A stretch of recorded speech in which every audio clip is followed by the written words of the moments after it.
Bonjour à tous et bienvenue sur Canal Austral. Bienvenue aussi cette semaine encore dans l'émission Zigzag, l'émission culturelle où une fois par mois on parle religieux. On parle religieux avec le pasteur Steve Kunda. C'est bien ça. C'est ça. Ouais. On a l'habitude de se rencontrer ces derniers jours. Je suis pas habitué avec ton nom encore, hein. Mais après, ça viendra avec le temps. Alors aujourd'hui, dans cette émission-là, on va essayer de parler de quelque chose qui est vraiment, on dirait, l'essence même de la chrétienté, du christianisme. Hein, puisque dans l'émission auparavant, on avait parlé du Nouveau Testament, hein, de l'Évangile. C'est ça, l'Évangile. Hein, l'Évangile, on va faire une petite marche en arrière, hein, si on veut bien, pour aller un petit peu dans ce qu'on appelle la genèse de notre religion.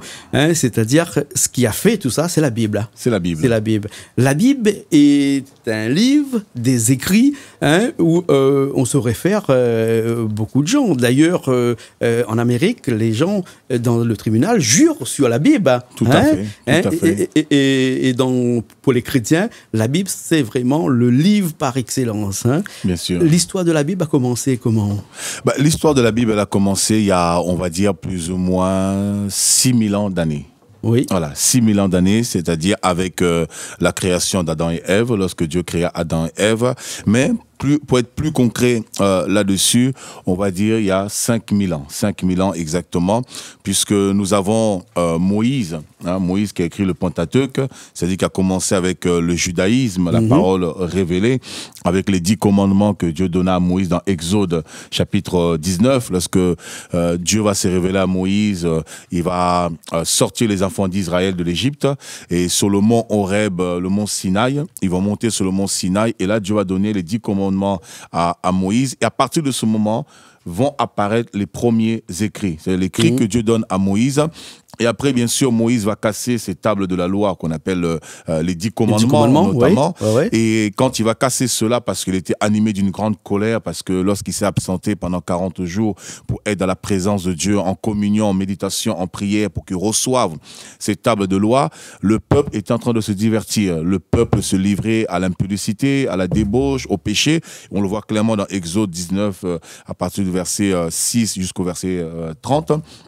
Et là, Moïse va casser, et ensuite, à nouveau, Dieu va lui inspirer, et c'est Moïse qui va écrire. Et notamment, ce que tu disais tout à l'heure, Jean-Claude, c'est merveilleux, parce que la Bible, pour nous, en tant que chrétiens, c'est vraiment la parole infaillible de Dieu, la seule autorité en matière de la foi.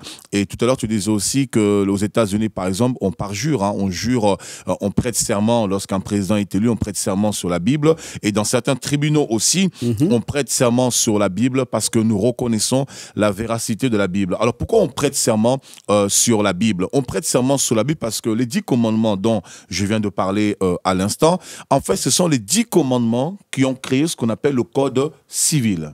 D'accord. Le code civil que nous avons, en fait, tire leur base des 10 commandements. Ce qui fait quelque part, cela montre en fait que la loi de Dieu, même sans avoir la Bible, c'est-à-dire en écrit, en papier, en support papier, quelque part, la Bible est gravé dans chaque être humain, dans le cœur de chaque être humain, puisque les 10 commandements disent « tu ne tueras pas ».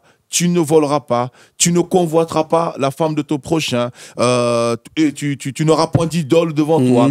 Et ces 10 commandements, en fait, c'est la moralité. C'est-à-dire la moralité, ce qui nous régit pour avoir un bon savoir-vivre en société. Voilà un petit peu l'origine de la Bible. Et bien sûr, la Bible, c'est composé de l'Ancien Testament, le Nouveau Testament. Et à partir de cette Bible va naître le christianisme. D'accord. Alors, la Bible est divisée en plusieurs éléments, plusieurs grandes lignes. Hein, et ça commence avec le livre de la Genèse, le commencement. Hein.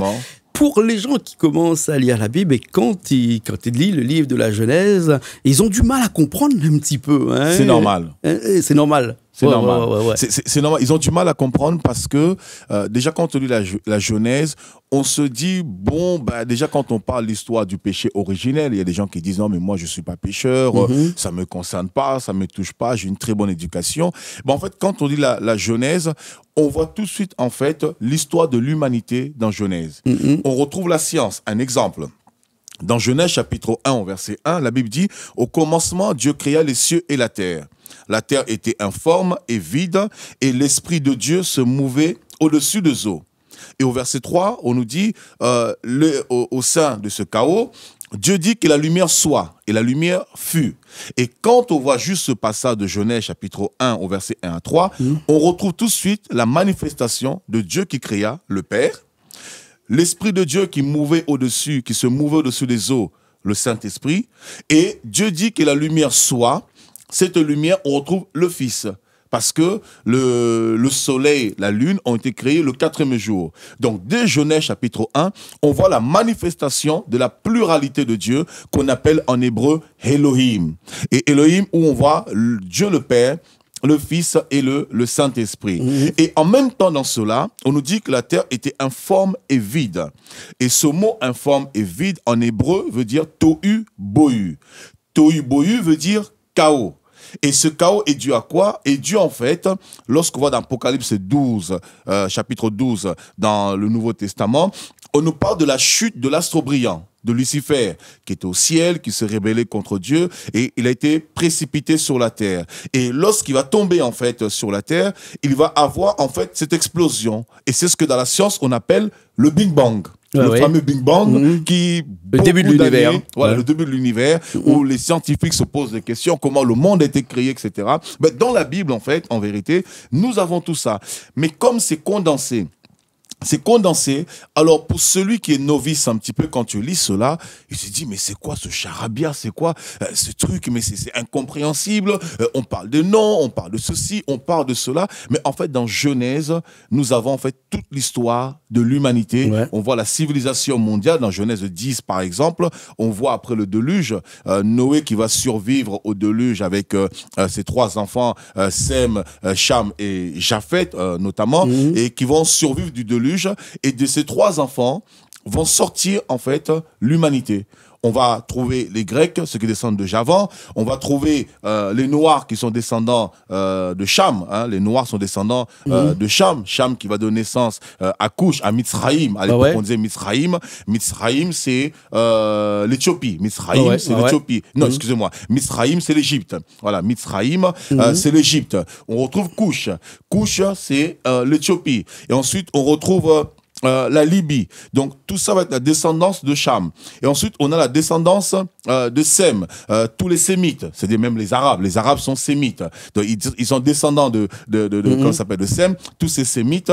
Donc, on retrouve les Arabes et bien sûr les Juifs eux-mêmes, etc. Et ensuite, on retrouve les Occidentaux et ainsi de suite. Donc, on voit l'histoire de l'humanité dans Genèse, une histoire assez condensée. Donc, on peut faire quand même, au jour d'aujourd'hui, quand on sait un petit peu ce qui s'est passé avant, une genre de corrélation entre la Bible et la science. Bien sûr, hein? Bien sûr. On peut se dire aujourd'hui que ceux qui ont écrit la Bible, en tout cas, savaient, il y a 5000 ans de cela, ce qui allait se passer. Donc, ce que nous, on allait prendre 5000 ans pour connaître, mais il y a 5000 ans de cela, ils le savaient déjà. Tout à fait, tout à fait. Il y a même un passage dans la Bible, Job, par exemple, à l'époque, Galilée, qui disait, qui supposait, alors les scientifiques à l'époque, Aristote, tout ce monde-là, les scientifiques grecs se posaient la question, est-ce que la Terre est plate ou ronde, et plate ou la terre est ronde? Et Job, par exemple, quand on voit le livre de Job, Job dit clairement que la terre est sphérique, la terre est ronde. Ça veut dire que quand il a écrit cela, Dieu lui avait montré, parce que la Bible, c'est pas... Nous oublions souvent que la Bible, ce n'est pas une parole d'homme. La Bible est une parole divine, inspirée de Dieu. Donc Dieu qui est l'auteur, l'architecte parfait, l'auteur de la création, l'auteur en fait de tout ce qui existe, qui est à l'origine de tout cela,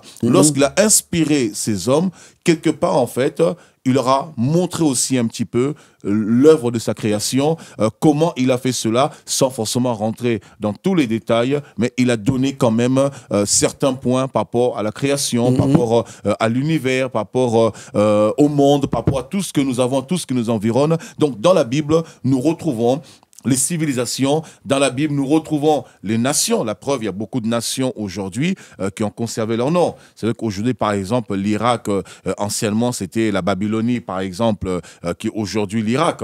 Nous avons les Mèdes et les Perses à l'époque, qui est l'Iran. Nous avons d'autres pays, par exemple, qui ont maintenu leur nom jusqu'au jour d'aujourd'hui. Quand on voit, par exemple, on parle aujourd'hui de Gaza, eh ben, Gaza ou Jérusalem, par exemple, la Bible en parle depuis, c'est-à-dire 4-5 000 ans déjà. La Bible en parlait déjà. C'est vrai que là, à l'époque, c'était Salem, mais de Salem, c'est devenu Jérusalem, parce que Salem veut dire paix, et Jérusalem devient après Jérusalem, qui devient la ville de paix. Donc, à l'époque, on nous parlait déjà de roi de Salem. Dans Genèse, chapitre 14, on voit déjà, on nous parle de roi de Salem, le roi de Sodome et Gomorrhe. Et petit à petit, les noms ont évolué, ont changé, mais il y a de noms que nous retrouvons jusqu'à présent. Et ça, c'est une preuve que la Bible est irréfutable. On peut faire de la géographie avec la Bible, on peut s'imaginer l'histoire de notre terre avec la Bible, mais est-ce que la Bible n'est pas aussi quelque part un ouvrage de bonne conduite, on va dire, parce qu'à l'intérieur de la Bible, on trouve beaucoup de choses qui font en sorte un petit peu comme si on dirait une barrière qui empêche l'homme de tomber, hein, tu vois, parce que quelquefois, on a l'impression de marcher au bord d'un précipice, et puis après, s'il n'y a pas de barrière, on a l'impression qu'on va tomber, on a peur, alors qu'il ne suffit de mettre seulement une barrière, et même si on ne touche pas la barrière, et à la limite qu'on sait seulement qu'il est là, et on marche tout droit, on n'a pas de peur, on arrive de l'autre côté. Est-ce que la Bible n'est pas quelque part cet ouvrage par excellence qui permet à l'homme de ne pas tomber ? C'est bien ça, c'est vraiment parfaitement ça, Jean-Claude. La Bible est un pédagogue, si je peux dire ça ainsi. C'est un pédagogue qui nous permet en fait d'être en équilibre. C'est vrai que là, quand on parle de barrière, on est plus dans une dimension physique, métaphysique, physique, de contact, charnel, c'est normal. Mais en même temps, moi, je le transpose dans la dimension spirituelle. La Bible, justement, est un pédagogue qui nous permet d'avoir cet équilibre spirituel pour ne pas tomber. Et d'ailleurs, Jésus dit, il donne un proverbe là-dessus, hein, dans Matthieu 26, 41. Jésus dit, veillez et priez afin que vous ne tombiez point en tentation. Je peux oui, bien sûr. Il dit, veillez et priez afin que vous ne tombiez point en tentation. Voilà. Matthieu 26, 41, veillez et priez afin que vous ne tombiez point dans la tentation. L'esprit est bien disposé, mais la chair est faible. Oui. Donc, du fait que l'homme soit faible par nature, et c'est pourquoi ce que tu dis est vraiment merveilleux, c'est vraiment parfait. Le fait que l'homme soit faible par nature, alors la Bible est là comme ce pédagogue en fait qui nous permet d'avoir cet équilibre d'abord spirituel, parce que tout ce qui est physique sont le reflet de ce qui est spirituel. Donc, l'équilibre spirituel nous permet d'avoir un équilibre émotionnel et physique. Et à partir de ce moment, effectivement, nous avons cette barrière qui est la Bible, qui nous permet de marcher avec assurance.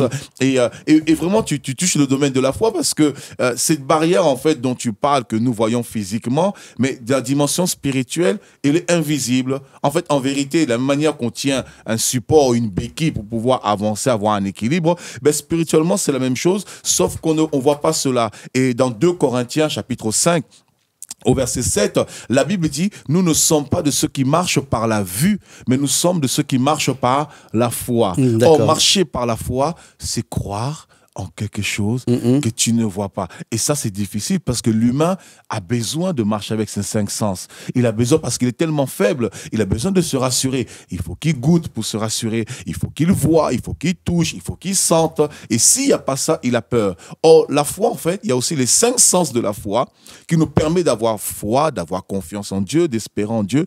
Même si je ne vois pas, je crois que devant moi, mais quelque part, on a tous un petit peu de Thomas en nous, non ? quelque part, on a tous une part de Thomas en nous, et la foi est là, et la Bible est là justement pour enlever en fait cette part de Thomas en nous, cette part de charnel, cette part de faiblesse, cette part en fait de doute, cette part comme d'incrédulité, voilà, pour que nous atteignions en fait la plénitude de la foi, afin que nous ayons confiance en Dieu, que nous le voyons, que nous ne le voyons point, que nous le sentons, que nous ne le sentons pas, que nous croyons que Dieu est avec nous, qu'il marche avec nous. Et ça, c'est très, très merveilleux. Et pour arriver à ce niveau-là, bien sûr, ça demande la foi. Alors, justement, ma question suivante est celle-ci. Est-ce qu'on peut lire la Bible différemment que l'on croit ou que l'on ne croit pas? Parce qu'il y a des gens qui ne croient pas et qui lisent la Bible. Est-ce que l'interprétation est la même ou complètement à l'opposé?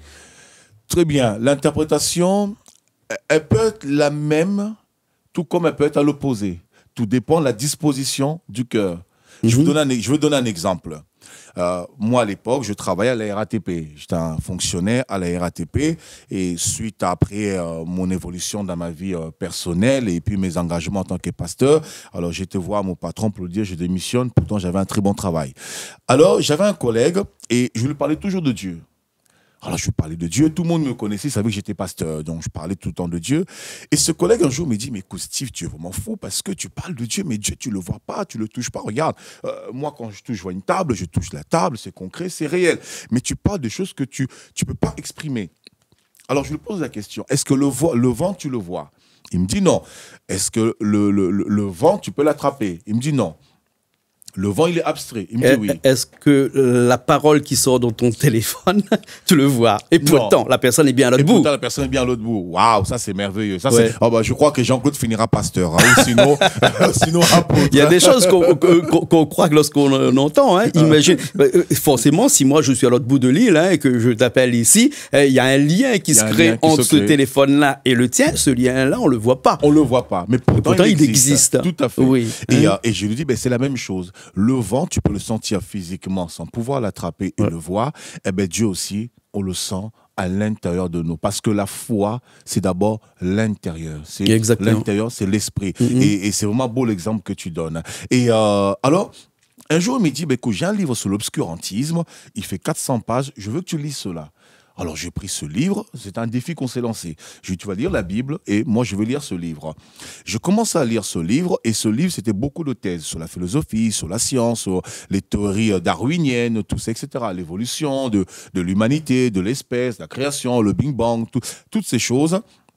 Alors, je viens le voir, je lui dis, écoute, ton livre est plein de suppositions, la Bible est pleine d'affirmations. Alors, je préfère suivre quelque chose qui est certaine, qui confirme que c'est comme ça a commencé comme ça finit comme ça, que quelque chose qui me met que des hypothèses sans savoir où je vais réellement, sans avoir une certitude. Et c'est là où je lui dirais, tu sais, ça demande plus de foi même à un athée, entre guillemets, parce qu'il va croire à des milliards de thèses que de croire simplement à ce qui est dit avec assurance. C'est pourquoi je dis tout dépend en fait de la manière dont on analyse la Bible. Maintenant, celui qui est détaché totalement de Dieu, qui ne croit pas véritablement, qui n'a pas vraiment la foi, il va lire la Bible comme juste un livre. Ça va être un livre pour lui, ou d'autres vont lire la Bible comme une mythologie grecque, admettons, comme une mythologie. Mais celui qui a la foi, quand il va lire la Bible,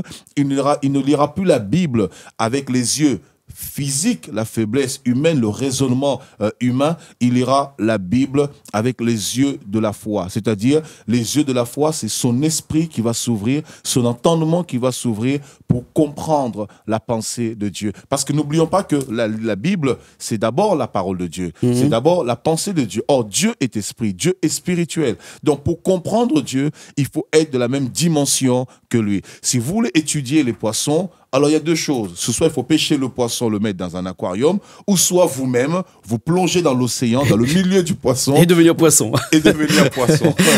Alors, pasteur, la Bible, c'est quand même un élément dans lequel on suit quand même un ordre chronologique, si on comprend bien, avec au début le livre de la Genèse et après à la fin le livre de l'Apocalypse. Hein, c'est ça, tout à fait. Donc avec, comme on dirait en bon latin, un alpha et un oméga, un début, une fin. On parle beaucoup de la Genèse, souvent à l'église par exemple, on parle plus de la Genèse que de l'Apocalypse. Pourquoi? L'Apocalypse fait peur? Non, l'Apocalypse ne fait pas peur. Alors, ça dépend maintenant. C'est vrai qu'on parle beaucoup de la Genèse à l'église. Alors là, il faudra encore déterminer quelle église. Oui, voilà. C'est l'église catholique. L'église catholique, là où je vais.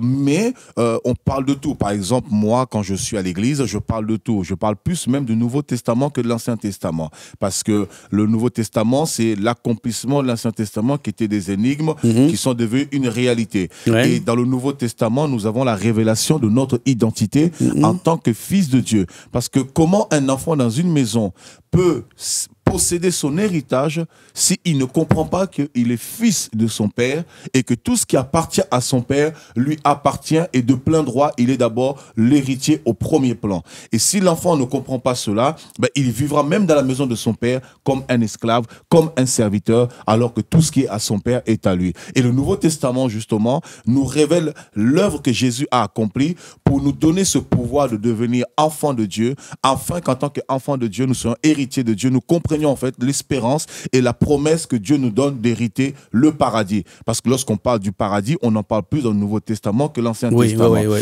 Et autre chose, l'Apocalypse est très important de comprendre l'Apocalypse, parce qu'il y en a qui disent non, il y a trop de métaphores, c'est très compliqué. Non, aujourd'hui, le voile est déchiré. À l'époque du prophète Daniel, le voile était scellé. Mais Jésus est venu à la croix pour briser le voile de séparation entre la raison et la spiritualité, afin que tout homme puisse s'approcher de Dieu. Et l'Apocalypse nous révèle en fait et nous donne les signes des choses qui vont s'accomplir avant la manifestation, le retour de Jésus, pour que l'Église soit enlevée dans les airs avec Jésus pour les noces de l'agneau, parce que comme vous le savez, vous n'êtes pas sans censé savoir que le monde est en train de courir vers sa fin, et dans l'horloge scientifique, c'est pourquoi je dis que la Bible corrobore bien, dans l'horloge scientifique, nous sommes à minuit moins 3, quelque chose comme ça. Minuit moins 3, minuit moins 2, dans l'horloge scientifique.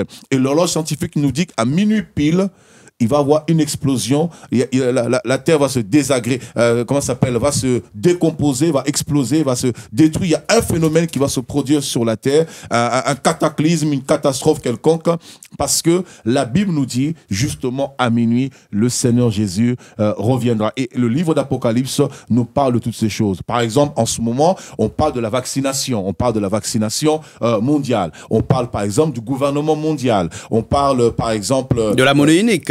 De la monnaie unique. Ouais. Et toutes ces choses sont dans la Bible, puisque la Bible nous dit, dans Apocalypse chapitre 13, une bête sortira de la mer.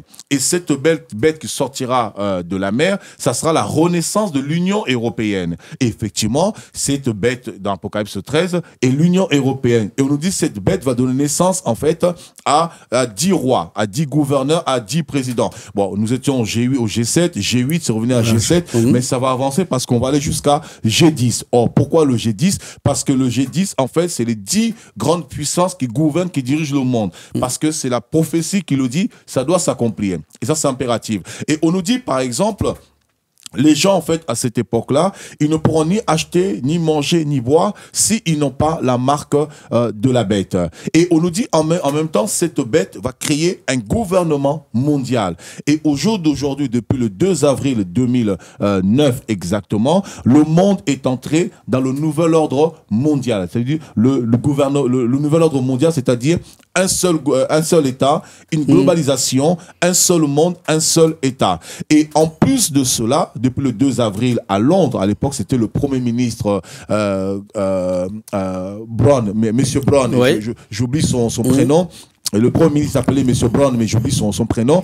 Et le 2 avril, lors du G20, avec tous les pays en fait du monde du G20 qui font partie du G20, et avec le G7, ils ont annoncé officiellement à partir d'aujourd'hui, le monde rentre dans un nouvel ordre mondial. Or, qui dit nouvel ordre mondial, il faut aussi un gouvernement mondial. Or, pour créer un gouvernement mondial, parce qu'on ne peut pas avoir un État sans gouverner cet État. On ne peut pas avoir un pays sans président. Donc, on a créé un nouvel ordre mondial, donc un nouvel État avec de nouvelles idées. Maintenant, il faut quelqu'un qui va diriger ce nouvel État. Et bien là, tout ce que nous sommes en train de vivre, les crises, les cataclysmes que nous sommes en train de vivre, il n'y a pas si longtemps, il y a 3 mois de cela, monsieur Jean-Yves Le Drian disait clairement sur France 3, et, bon, je ne sais pas si je peux le citer ici, et il disait clairement la situation que le monde est en train de vivre, il nous faut une réponse globale. Aucun pays peut gérer la crise par elle-même. Pourtant, nous disons que chaque pays est souverain à sa souveraineté. Bien sûr. Aucun pays peut gérer la crise par lui-même. Alors, il faut que tous les présidents s'assiedent sur la même table, que nous ayons un gouvernement global, un gouvernement mondial pour pouvoir gérer les conflits, les problèmes mondiaux. Donc, toutes ces choses, on le retrouve dans Apocalypse. Apocalypse 13, Apocalypse 14, Apocalypse 16. Donc, on retrouve toutes ces choses. Et tout à l'heure, tu as dit, tu as parlé, comme on dit en grec, en latin, alpha et oméga. Et Jésus se présente comme étant l'alpha et l'oméga. Dans, comment ça s'appelle, Apocalypse chapitre 1, au verset 18, il dit ceci, hein. Il dit, je suis le premier et le dernier. Apocalypse chapitre 1, verset 18. Jésus dit, je suis le premier et le dernier. L'alpha et l'oméga. Ça veut dire, toute chose a été commencée avec moi et par moi, et toutes choses finiront avec moi et par moi. Et par là, en fait, Dieu nous montre dans l'alpha et l'oméga, il nous montre le commencement de l'humanité quand il a créé le monde, et la fin de l'humanité qu'on retrouve dans Apocalypse chapitre 20. D'accord. Merci beaucoup, pasteur. La Bible, il y a beaucoup de choses à dire sur la Bible, hein, et il vous nous faudrait 2 heures encore. En tout cas, merci beaucoup de nous avoir éclairé aujourd'hui sur ce livre, hein, qui tient à cœur beaucoup de chrétiens, hein, dans le monde. Et on pense que la prochaine fois, on pourra encore parler, parce qu'on a encore beaucoup de sujets sur la Bible comme ça. Hein. Un petit mot pour finir, peut-être. Un petit mot, je me rends encouragé pour toutes les personnes qui ne connaissent pas Dieu, les personnes qui vivent de temps de crise. Nous vivons un temps de crise, le monde est en train de souffrir. Nous voyons beaucoup de membres de nos familles qui sont contaminés, qui sont touchés, beaucoup sont affaiblis. Et nous voyons vraiment qu'il y a un désarroi, il y a un malaise total. Et j'aimerais dire à toutes les personnes qui suivent à cet instant, ne perdez pas espoir. Tant que vous vivez, il y a de l'espérance, il y a de l'espoir.